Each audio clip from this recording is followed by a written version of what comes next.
اعوذ باللہ من الشیطان الرجیم بسم اللہ الرحمن الرحیم۔ السلام علیکم ناظرین، میں ہوں آپ کا میزبان Mirza Nadeem Baig, programme views on news with Mirza Nadeem Baig میں۔ ناظرین محترم، آج 13 دسمبر ہے اور اتوار کا روز ہے۔ اتوار کے روز کے خبرنامے کے ساتھ آپ کی خدمت میں حاضر ہوں۔ جیسا کہ آپ جانتے ہیں کہ ہمارے خبرنامے میں اسپین، یورپ اور دیگر ممالک کی دن بھر کی اہم خبریں شامل ہوتی ہیں۔ آج کی سب سے پہلی خبر کا تعلق اسپین سے ہے کہ اگر یورپی یونین اور برطانیہ میں تجارتی معاہدہ طے نہ پایا تو اس سے اسپین بھی متاثر ہوگا اور اس کے 12,000 افراد بے روزگار ہو جائیں گے۔ اگر ای یو اور یو کے میں تجارتی معاہدے پر ڈیڈ لاک برقرار رہا اور دونوں کسی نتیجے پر نہ پہنچے تو اسپین کے مچھیروں کو سب سے بڑا نقصان ہوگا اور وہ نو ڈیل کے نتیجے میں یوکے کے سمندری حدود میں داخل نہیں ہو سکیں گے اور اس طرح سے وہ اپنے روزگار سے ہاتھ دھو بیٹھیں گے۔ اسپین حکومت کناریہ جزائر پر آنے والے 5,000 تارکین وطن کو مراکش، موریتانیہ اور سینیگال واپس بھیجنے کا ارادہ کر چکی ہے۔ اس وقت تقریباً 7,000 سے زائد تارکین وطن کناریہ جزائر پر موجود ہیں اور ان میں سے اکثریت کا تعلق افریقی ممالک سے ہے۔ یاد رہے کہ اس سال اسپین میں 2,000 سے زائد تارکین وطن نے نقل مکانی کی۔ اسپین کے معاشی حالات کی خرابی کا اندازہ اس امر سے لگایا جا سکتا ہے کہ ہر 4 میں سے ایک ہسپانوی وقت پر یوٹیلیٹی بلز کی بروقت ادائیگی نہیں کر سکتا۔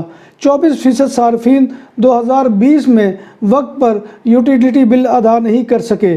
بلوں کی ادائیگی کے بعد اکثر ہسپانویوں کی تنخواہ کا 10% سے بھی کم رہ جاتا ہے۔ اسپین کے علاقے مورسیا میں نیشو پولیس نے ایک پرانے کپڑے کی کمپنی پر چھاپا مارا تو انکشاف ہوا کہ وہاں غیر قانونی اور دستاویزات کے بغیر تارکین وطن ملازم ہیں اور ان سے بدترین استحصال کیا جا رہا ہے۔ استعمال شدہ کپڑوں کے حصول اور فروخت کے لیے کمپنی کے اندر مجموعی طور پر 21 تارکین وطن پائے گئے۔ ان میں سے 8 زخمی حالت میں تھے اور یہ ایک تنگ و تاریک جگہ پر مقیم تھے۔ ملازموں کو 2 یورو فی گھنٹہ معاوضہ دیا جاتا تھا۔ افریقی ممالک میں استعمال شدہ کپڑے فروخت کرنے والی کمپنی کے مالک اور اس کے 2 بیٹوں کو گرفتار کر لیا گیا ہے۔ اسپین میں کووڈ-19 میں 280 مزید اموات کا اضافہ ہوا اور مجموعی طور پر تعداد 47,624 تک پہنچ گئی۔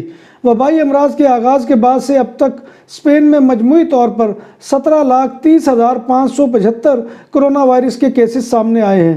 گزشتہ 24 گھنٹوں میں 5,849 جو کیسز وہ درج ہوئے ہیں۔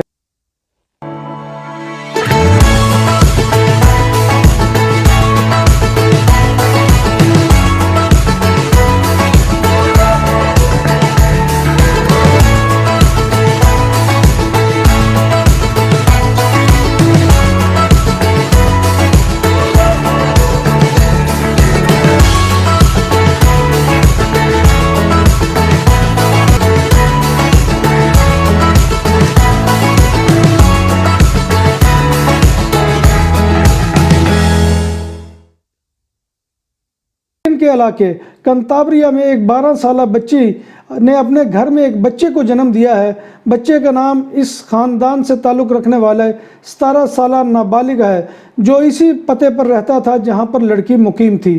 زچہ و بچہ کی طبیعت بالکل ٹھیک ہے اور تفتیشی ادارہ اب اس بات کی تحقیق کر رہا ہے کہ یہ رضامندی سے ہوا ہے یا جنسی زیادتی کا نتیجہ ہے۔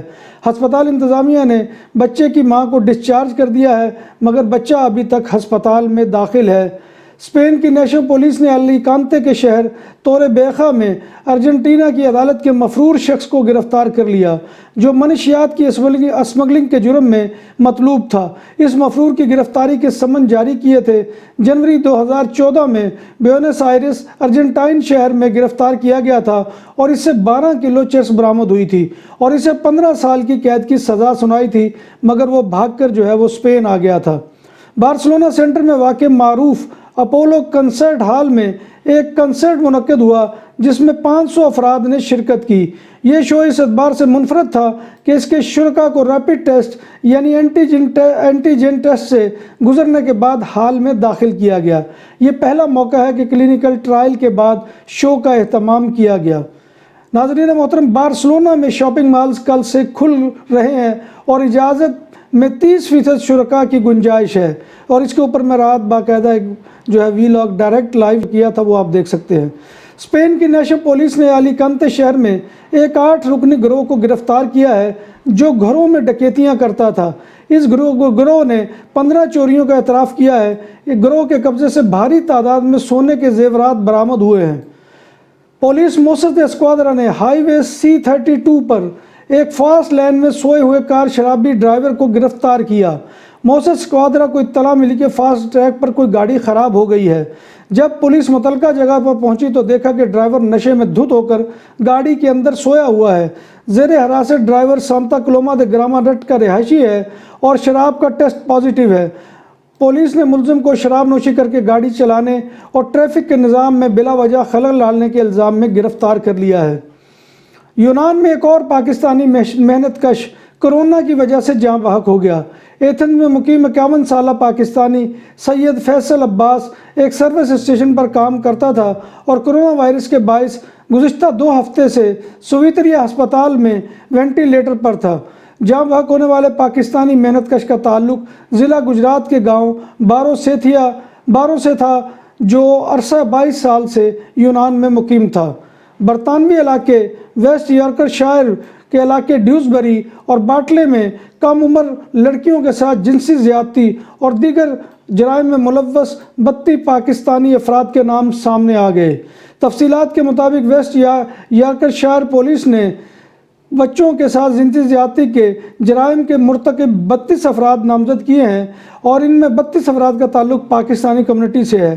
ان پر 8 لڑکیوں کے ساتھ جنسی زیادتیاں، استحصال اور منشیات سپلائی کرنے کا الزام عائد کیا گیا ہے۔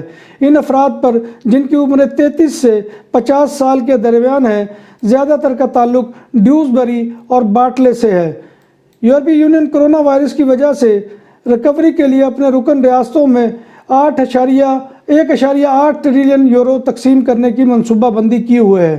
ان میں سے 13.5 بلین یورو اٹلی کو دیے جائیں گے۔ امکان ہے کہ بعض جرائم پیشہ تنظیمیں اٹلی کے لیے مختص یورپی یونین کرونا ریکوری فنڈ کے استعمال کے دوران اس رقم تک اس طرح رسائی کرنے کی کوشش کر سکتی ہیں کہ ایسا بظاہر قانونی طور پر کیا جائے گا۔ عام لوگ ایسا تاثر دے رہے ہیں کہ فنڈ کی درست تقسیم خود فریبی ہوگی۔ اطالوی صوبے نیپلز میں ایک جرائم پیشہ تنظیم کامورا کے مخالف سرگرم رکن اور ریڈیو سیانی کے میزبان کا کہنا ہے کہ ان امدادی رقوم کی اٹلی کے شہریوں پر استعمال کیے جانے کا امکان کم ہے اور یہ رقم یہ کرپشن کی نظر ہو سکتی ہے۔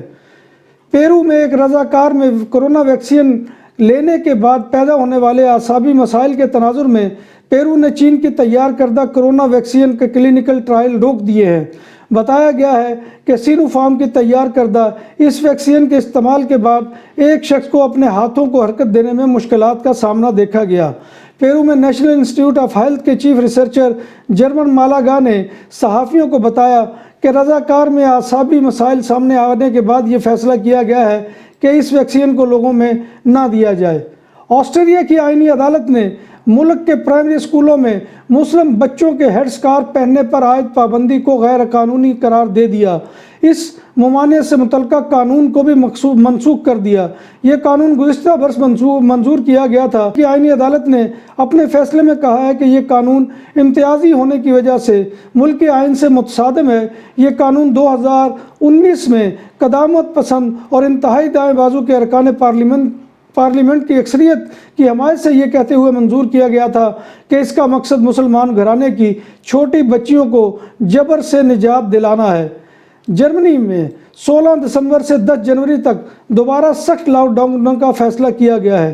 جرمنی میں کرونا وائرس کے نئے مریضوں کی تعداد میں مسلسل اضافے کے باعث آئندہ بدھ کے دن سے دوبارہ سخت لاک ڈاؤن نافذ کر دیا جائے گا۔ لاک ڈاؤن کے دوران اشیاء خوراک کی تجارت کرنے والی سپر مارکیٹوں کے علاوہ ملک بھر میں تمام دکانیں اور تجارتی مراکز پھر سے بند رہیں گے۔ یہ فیصلہ آج اتوار کے روز وفاقی جرمن چانسلر اینگلا میرکل نے تمام 16 وفاقی صوبوں کے وزراء اعلیٰ کے ساتھ ایک آن لائن مشاورتی اجلاس کے بعد کیا۔ کرونا وائرس کی وبا کے باعث اب تک کے نرم لاک ڈاؤن کے مقابلے میں یہ سخت لاک ڈاؤن 16 دسمبر سے 10 جنوری تک جاری رہے گا۔ ناظرین محترم، یہ تھا آج کا خبرنامہ جو میں آپ کی خدمت میں لے کر حاضر ہوا تھا۔ امید ہے کہ آپ کو ہمارا یہ سیگمنٹ پسند آئے گا۔ آپ سے گزارش وہی ہے کہ آپ ہمارے چینل کو سبسکرائب کریں، اس کے پروگرام کو لائک کریں اور کمنٹ باکس میں آ کر کمنٹ دینا مت بھولیے۔ ناظرین محترم، اس دعا کے ساتھ اس پروگرام کا اختتام کرتا ہوں کہ اللہ تبارک و تعالی ہمیں ایمان اور صحت کی سلامتی کے ساتھ زندہ رکھے اور ہمارا خاتمہ جو ہے وہ ایمان کے اوپر کرے اور روز محشر حضور صلی اللہ علیہ وآلہ وسلم کی شفاعت نصیب فرمائے۔ اس دعا کے ساتھ اپنے میزبان مرزا ندیم بیگ کو کل تک نئے خبر نامے کے ساتھ اجازت دیجیے۔ اللہ حافظ۔